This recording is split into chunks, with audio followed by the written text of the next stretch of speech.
These are my cotton seeds for this year, 2018. And this year I didn't buy the fancy non-GMO really good seeds. And I'm hoping I don't regret it.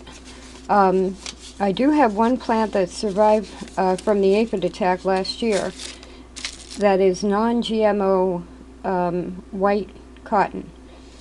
And hopefully that will produce seeds over the summer, and I'll have more seeds myself from that.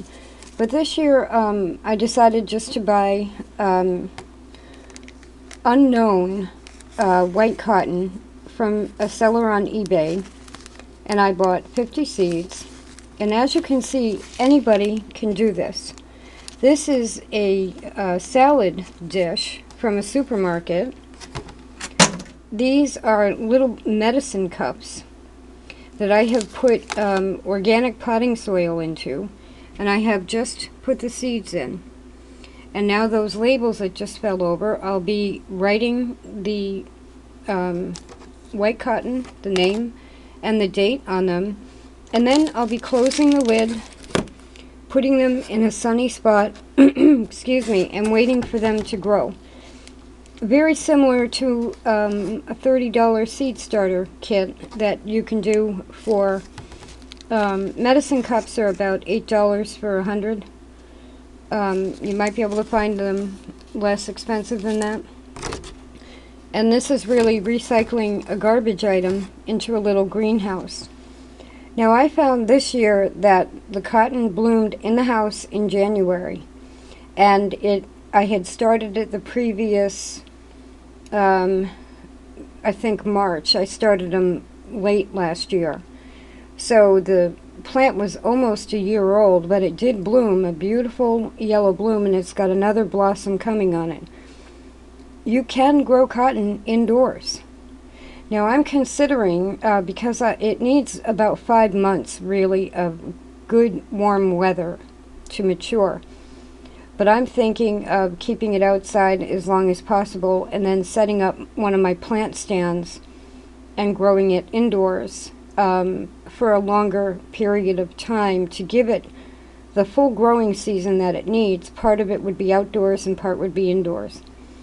The main thing, some cotton will self-pollinate, but the main thing for me would be to have it outdoors so that the bees can pollinate it.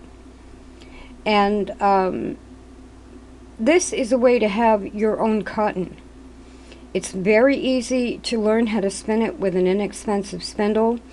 You can then make your own yarn, or you can use it as puffy cotton to replace cotton balls or bandages or all kinds of things. It can be bleached and washed. I think, they sell cotton seeds for a good school project because a lot of school kids like to learn about cotton, and a lot of America's heritage is based on cotton. And people tend to focus on the slavery end of it instead of the wonderful plant resource end of it. Now, granted, there is a lot of people that had bleeding hands from picking cotton. And some of them were free and some of them were not free in the beginning. But now we're all free. And now we can grow it. We can honor their heritage by growing cotton. You can just grow one cotton plant and you're honoring America's heritage. Very easy to grow. You have to watch out for blight, fungus, leaf hoppers maybe, and aphids. But you can use like an insecticidal soap to keep those off of there. I had an overrun of aphids in the yard last year, so mine didn't make it.